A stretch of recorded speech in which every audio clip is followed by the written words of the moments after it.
Terlebih dahulu Patik ingin mengucapkan terima kasih kerana sudi Yang Teramat Mulia Tengku mengadakan temu ramah mengenai ehwal semasa, di samping mengenang peristiwa-peristiwa lama perjuangan UMNO dan perjuangan Yang Teramat Mulia Tengku sendiri.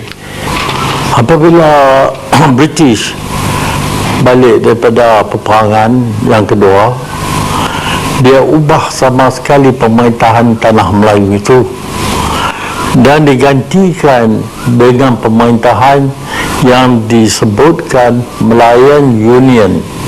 Bermakna di situ segala kuasa-kuasa yang dia beri kepada British, kepada raja-raja, kepada orang Melayu dalam state-state, semua dirampaskan. Dengan ini bangkitlah kemarahan daripada orang-orang Melayu. Jadi seorang pahlawan Melayu yang terkenal, iaitu Datuk On bin Jaafar, dia bangkitkan pergerakan orang Melayu di bawah anjurannya dinamakan Malay Congress. Malay Congress itu dibuat di Sultan Sulaiman Club, Kuala Lumpur, pada tahun 46 kalau saya tak silap. Habis itu nampaknya dengan Malay Congress itu tak berapa sedap bunyinya, nampak terikut sangat kepada Indian Congress.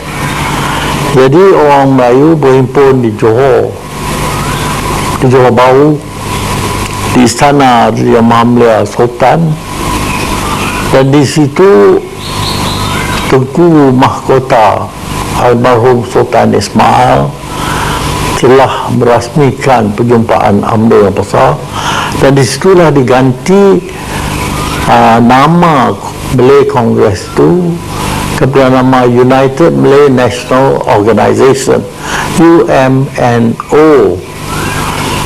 Jadi disitulah tertubuhnya UMNO yang mula. Jadi Datuk On pegang kuasa sebagai penganjur selama 5 tahun. Lepas itu dia keluar satu cadangan, dia sendiri dan kawan-kawannya, untuk nak mengubah Constitution perlembagaan UMNO itu, dan dibukakan UMNO, pintu UMNO kepada orang-orang yang bukan Melayu. Inilah bangkit bangkangan yang besar daripada orang Melayu. Disebutkan UMNO ini Badan Politik Melayu, dan siapa juga yang bersifat orang Melayu, iaitu orang Melayu betul asal atau orang Melayu yang berbahasa Melayu, yang beragama Islam, dan inilah orang yang lulus masuk jadi ahli, tidak disoal lagi. Jadi tertubuhnya UMNO itu, dan UMNO bangkang di atas cadangan Datuk On itu, tidak mau ubah syarat.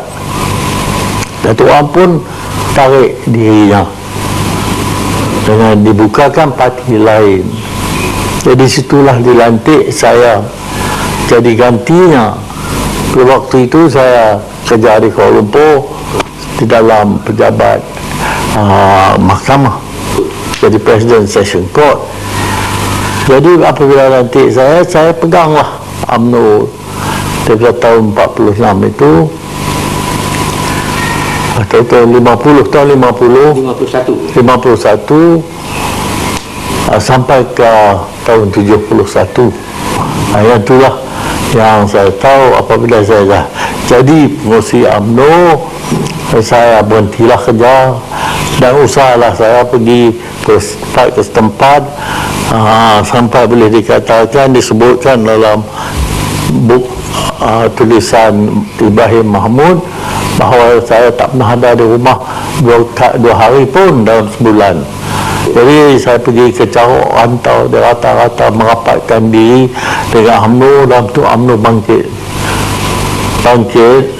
Jadi disitulah nampak yang kekuatan kita ni yang disokong oleh rakyat jelata. Saya tuntut terus merdeka bagi tanah Melayu ini. Orang pada tu saya tak terima. Kalau terima British ada di sini, ialah akan perintah negeri ini. Kita cuma jadi apa Pak Kaduk ikut apa yang dia kehendak. Saya tak mau. Jadi tak mau berundinglah dengan British pula. Saya kata saya mau merdeka. Jadi dan akhirnya dia setuju dengan syaratnya kita mengadakan pilihan raya. Pilihan raya ke state, pilihan raya ke municipality, town council. Jadi kita pun ambil bahagian masa itu. Saya ada di Johor, lawanlah dengan parti Datuk Wan, IMP. Lain-lain parti semua masuk juga, tapi kita menang. Di mana saya kita lawan, kita menang. Dalam itu saya tuntut kepada British merdeka. Kita berunding kerana merdeka, kerana kita dah pergi dah jauh, jalan dah jauh. Jadi British pun setuju pada akhirnya di atas kapal freighter, British freighter Alert di Singapura, bersetuju bagi kita pilihan raya. Kalau kita membolotkan semua kursi-kursi, kita boleh perintah negeri itu sebagai home rule. Bermaknanya perkara hal-hal luar ni tangan British, foreign affairs. Perkara dalam di dalam tangan kita. Jadi kita lawan pilihan yang raya pada tahun 55. Kita membolotkan semua kursi-kursi, cumanya satu saja kita kalah. Di Perak, Bukit Semanggul, Haji Ahmad menang. Jadi saya pun jadi chief minister. Apabila saya jadi chief minister itu, saya berunding terus pula dengan England, minta merdeka, minta juga merdeka. Lagi lama nampaknya tawar, tak boleh. Kalau nak dapat British bagi dalam tempoh 2 tahun.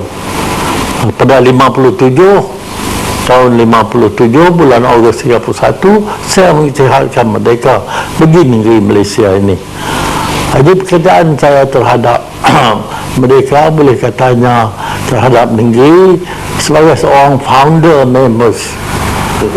Saya sebagai seorang founder members yang tubuhkan kemerdekaan negeri ini, yang menghidupkan UMNO dengan perbelanjaan banyak duit saya sendiri. Di Pulau Pinang rumah-rumah saya yang ada pada dulu itu, saya jual 17 buah rumah di Pulau Pinang kerana nak belanja UMNO. UMNO tak ada duit langsung, tak ada apa, cuma hati, semangat. Lain dari itu tak ada.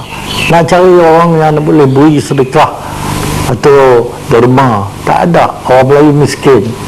Jadi kerana itu saya terpaksa jual rumah saya untuk bayar belanja saya, untuk belanjakan UMNO tidak mana yang boleh. Dan alhamdulillah, apabila kita dah menang pilihan raya 55, kita telah dapat duit banyak. Orang-orang derma, jadi di situlah yang UMNO telah tetap diri dengan kekuatannya. Jadi sebagai founder members ada hak yang kita ingat ni, ambil campuran UMNO. Kerana kita sendiri tak pernah masuk dalam parti lain. Orang yang dalam UMNO, orang lama tu semua ni dalam UMNO daripada mula masuk sampai pada hari ini. Pada hari ini barulah dikeluarkan perintah orang-orang yang boleh jadi ahli UMNO kenalah orang Dr. Mahathir. Orang lain tak boleh masuk. Ini terlanggar sangatlah daripada aturan UMNO. Aturan UMNO siapa juga Melayu atau mentuturkan bahasa Melayu beragama Islam berhak masuk. Inilah kali pertama yang ditahan orang Melayu daripada masuk jadi ahli UMNO. Saya nampak syarat yang dibuat pada hari ini satu syarat yang pelanggaran sama sekali dengan pertubuhan UMNO. Dengan syarat yang demikian ini, maka macam-macam akan timbul.